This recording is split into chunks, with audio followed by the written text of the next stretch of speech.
Pro Football Focus released their grades on 101 players from the NFL.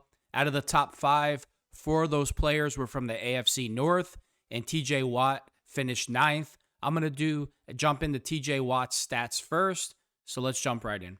Number 9, Edge, TJ Watt, Pittsburgh Steelers. Watt turned in another excellent season as he led all defensive linemen with a 90.3 run defensive grade. Now, I love that fact. I love that stat because it shows you that TJ Watt is a complete player and the best defensive player in the entire league. You have a lot of edge rushers that when someone runs the ball straight at them, they look like they're on roller skates and get blocked into the bench. Stopping the run is an attitude, but you also need to have the physical ability to go along with it, and it just shows you what a great player TJ Watt is. His 90.1 pass rush grade placed him 6th among qualified edge defenders as he racked up 57 pressures and 12 sacks across his 18 games played. He also tied for the NFL lead among all players with 6 forced fumbles. This stat is absolutely amazing.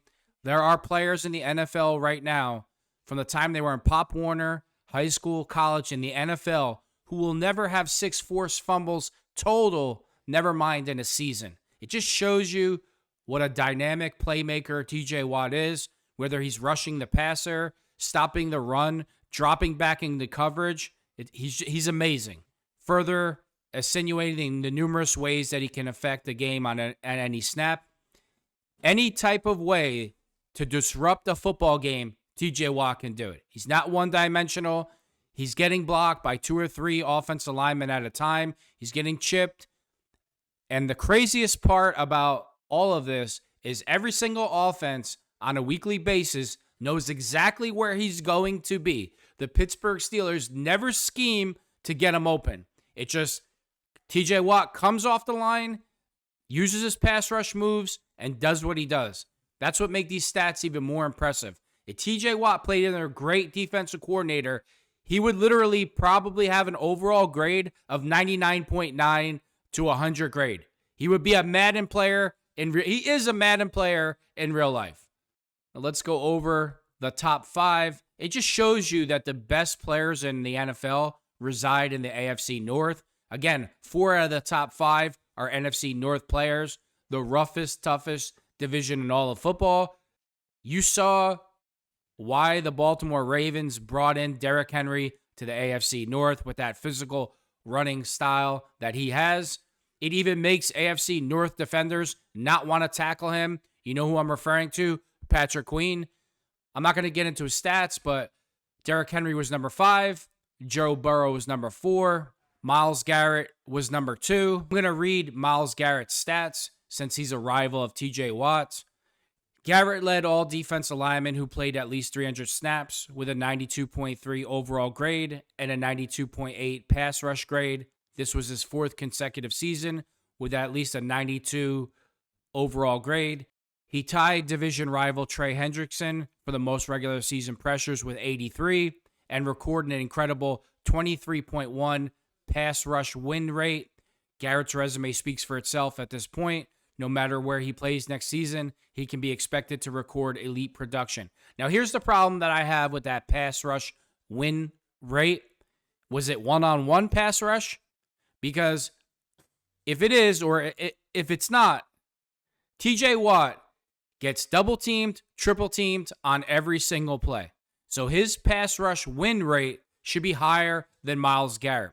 And another thing that Pro Football Focus needs to include somehow, some way, is a small percentage or a plus or a negative for good and bad coaching.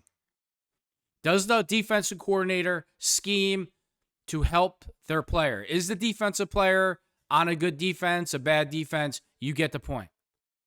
Because I really believe that if TJ Watt played for a coach that knew how to scheme and used all his talent, this comparison to Myles Garrett wouldn't even be an argument. He's head and shoulders above Myles Garrett. The number 1 ranked player in Pro Football Focus is Lamar Jackson from the Baltimore Ravens. I was kind of surprised at this. I didn't think he'd be number 1. I thought he'd definitely be in the top 5, top 10, but I'm going to get into his stats. Jackson produced his best season as a pass rusher in 2024 en route to leading all quarterbacks with a 94.9 overall grade. He's the first quarterback in PFF history to record a 90-plus passing grade and a rushing grade in the same season. As a passer, he set new career bests with a 6.3 big-time throw rate and a 1.6 turnover-worthy play rate. On the ground, he led all quarterbacks with 1,035 rushing yards and 40 explosive runs, postseason included. This version of Jackson is simply unstoppable. Now, this rushing statistic is incredible. He rushed for 1,035 yards. There are multiple teams in the NFL with running backs who didn't crack 1,000 yards. I'm not going to lie. I really like Lamar Jackson, his humility, the person, even though he's a Pittsburgh rival. I got nothing but good things to say about him. He was one pass drop away from being in the Super Bowl and playing the Philadelphia Eagles.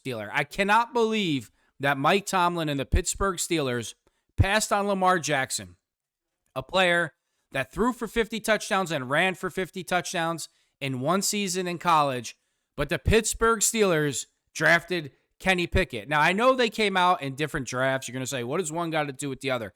But Lamar came before Kenny.